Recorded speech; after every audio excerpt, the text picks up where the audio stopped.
Hello guys, সবাই কেমন আছো? আশা করি সবাই ভালো আছো। আজকে আমি কাঁঠালের বিচি দিয়ে গরুর গোশত দিয়ে রান্না করব। কাঁঠালের বিচিটা ভিজিয়ে রেখেছি, গরুর গোশতটা কেটে দিয়ে পরিষ্কার করে নিয়েছি। কাঁঠালের বিচির লাল খোসাটা আমি উঠানোর জন্য একটা মাটির হাঁড়ি ব্যবহার করব। এই মাটির হাঁড়ির মধ্যে কাঁঠালের বিচিগুলি দিয়ে এভাবে ঘষে তারপরে লাল চিকলাটা তুলে নিব। খুব সহজে 10 মিনিটে কাঁঠালের বিচিগুলি এভাবে করে পরিষ্কার হয়ে যাবে। দ্রুত, কোনো সময় লাগবে না এবং কোনো কষ্ট হবে না।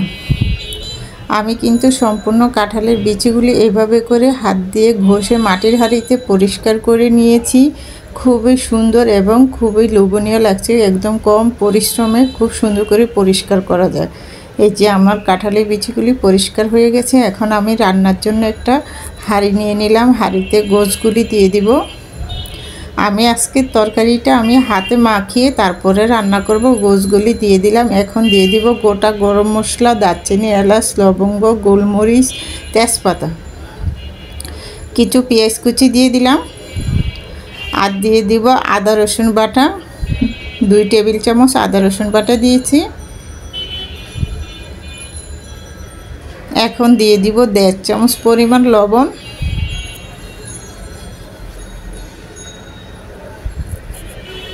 দিয়ে দিবে 1 চামচ পরিমাণ হলুদের গুঁড়া, দিয়ে দিব লাল মরিচের গুঁড়া 1.5 চামচ,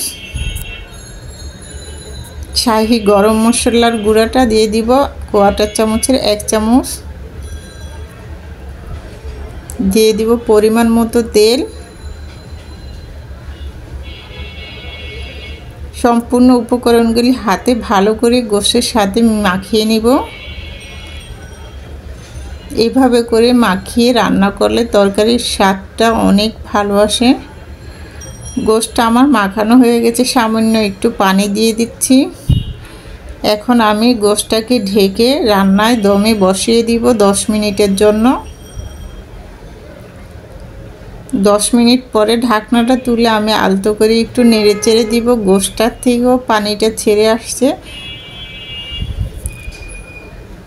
গোশতটা আমি নেড়ে চেড়ে দিয়েছি। আবারও কিছুক্ষণ ঢেকে আমি রান্না করব।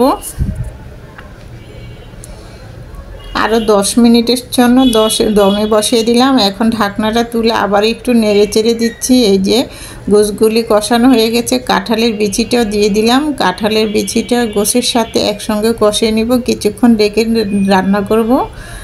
কিছুক্ষণ পরে ঢাকনাটা তুলে আবারও একটু নেড়ে চেড়ে দিচ্ছি। আমার কষানো হয়ে গেছে পরিমাণ মতো। আমি এখন ঝোলটা দিয়ে দিব। ঝোলটা যে পরিমাণে খাবেন ওই পরিমাণে দিয়ে নেবেন। ঝোলটা দিয়ে দিলাম। এখন বলক আসা পর্যন্ত অপেক্ষা করব। ঢেকে বসিয়ে দিলাম চুলায়। ঢাকনাটা তুলে আবার একটু আলতো করে নেড়ে চেড়ে দিচ্ছি। বলকটা খুব সুন্দর করে চলে আসছে। কাঁঠালের বিচিটা আমার সিদ্ধ হয়ে গেছে। খুব একটা সময় লাগে না, এভাবে রান্না করলে খুব দ্রুত হয়ে যায়। এখন আমি দিয়ে দিব ভাজা জিরার গুঁড়া 1 টেবিল চামচ, 1/4 চামচের 1 চামচ। ভাজা জিরার গুঁড়াটা দিলে আলাদা একটা টেস্ট আসবে, খেতে অসাধারণ মজা লাগবে। জিরার গুঁড়াটা দিয়ে একটু আলতো করে নেড়ে চেড়ে দিচ্ছি।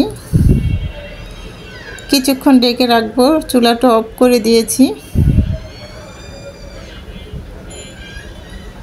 চুলা থেকে এখন তরকারিটাকে নামিয়ে নিয়েছি।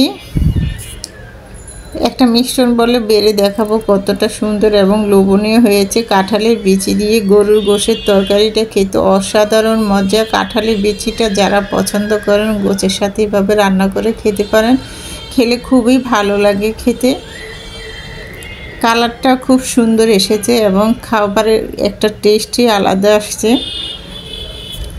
আমার রেসিপিটা যদি ভালো লেগে থাকে আমার ইউটিউব চ্যানেলে লাইক এবং লাল বাটনটা টিপ দিয়ে আমার সঙ্গে থাকবেন, তাহলে নিত্য নতুন রেসিপিগুলি আপনাদের কাছে পৌঁছে যাবে।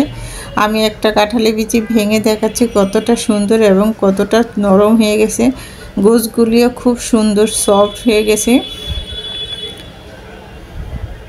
এই রেসিপিটা সাদা ভাত, খিচুড়ি, পোলাও এবং রুটি, লুচির সাথে খাওয়া যাবে খুব মজা করে। আমার রেসিপিটা যদি ভালো লেগে থাকে অবশ্যই আমার সঙ্গে থাকবেন এবং আমার ইউটিউব চ্যানেলের নাম কিচেন স্টোরি বাংলা।